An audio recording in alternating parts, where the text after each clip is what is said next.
Hello and welcome back to Penguin Time. I'm your host, Janet. And I'm John. It's great to be back. Today, Janet, we are wading into, well, potentially treacherous waters.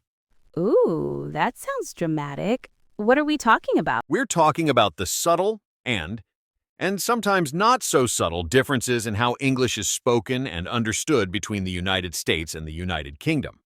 The classic two countries separated by a common language. I've definitely run into this.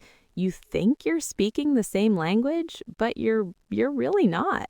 Exactly. It goes so much deeper than just spelling color with a U or not. It's about culture, context, and what's left unsaid, especially what's left unsaid. Right. So, where do we even start? Vocabulary? Let's start with something a bit trickier. Let's talk about directness. I think this is the biggest hurdle for Americans working with Brits or vice versa. Okay, yeah. So the stereotype is that Americans are super direct, maybe even blunt, and Brits are more, what, polite? Indirect? Indirect is the word. There's a whole coded language. For example, if a British colleague says your idea is quite good or interesting, I think that's good. Interesting is good, right? It means they're thinking about it. no. Interesting often means I don't like it at all, and quite good can mean it's a bit disappointing. The absolute classic is when they say, with the greatest respect. Oh no, what does that mean? It means I think you're an idiot. No, that's insane. In an American office, we'd just say, I'm not sure that's the best approach. Let's look at some other options. It's direct, you know? You know where you stand. hmm But to a British ear, that might sound a bit confrontational, a bit rude. They prefer to soften everything. If they say, I'll bear it in mind, it almost certainly means I've already forgotten about it. This is like a survival guide. So it's not about dishonesty, it's just a different conversational strategy. It is. It's about maintaining a level of surface harmony, which, brings us to the next point, I think. Enthusiasm. Oh, here we go. I know where this is going. We Americans are just too much, aren't we? Haha. Well, there is a certain stereotype of everything being awesome and amazing and the best thing ever. Hey, what's wrong with being positive? If I have a great cup of coffee, I'm gonna say it's a great cup of coffee. Of course, but the British dial is just calibrated differently. The absolute highest form of praise for something truly exceptional might just be, yeah, that's not bad. Not bad? If my boss told me my yearly review was not bad, I'd be updating my resume. That sounds like I'm about to get fired. Right. But from a British boss, not bad at all could mean you're up for a promotion. It's the art of the understatement. They get almost embarrassed by excessive emotion. You tell them they did an amazing job, and they might just shuffle their feet and say, oh, it was nothing really. Whereas an American would be like, thank you, I worked really hard on it. Exactly. Neither is right or wrong. It's just a completely different approach to expressing satisfaction. So this must affect small talk too. Oh, massively. Take the phrase, how are you? In the US, it's a greeting, isn't it? It's not really a question. Totally. The script is, hey, how are you? Good. You?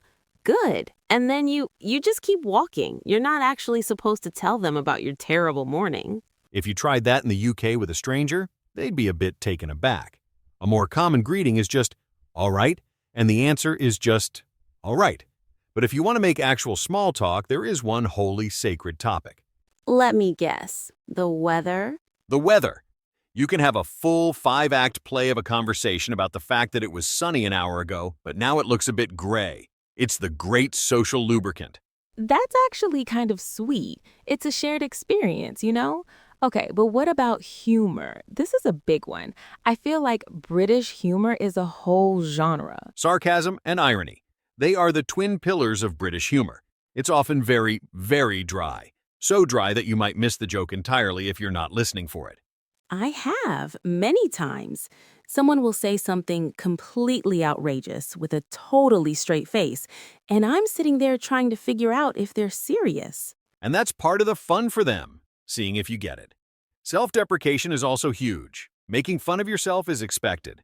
American humor can be, well, a bit more on the nose, perhaps? More direct, just like the communication style. Yeah, maybe more situational or telling an outlandish story.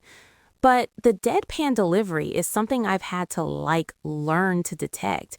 It's like a superpower.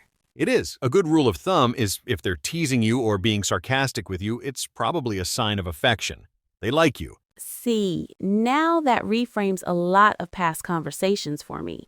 And we haven't even touched on the simple stuff yet, the vocabulary. Ah, the minefield. Yes. The ones everyone knows, like lift for elevator, flat for apartment, lorry for truck. My favorite is pants, because that can get you into real trouble. A very dangerous one. In the US, pants are trousers. In the UK, pants are your underwear. So telling someone in London you like their pants is, a bit forward. Haha, oh my gosh. And what about food? Chips and crisps. That always gets me. In the UK, crisps are potato chips, and chips are French fries. Right? And don't even start on biscuits and cookies. A British biscuit is a hard, crunchy thing you dip in tea, like an American cookie.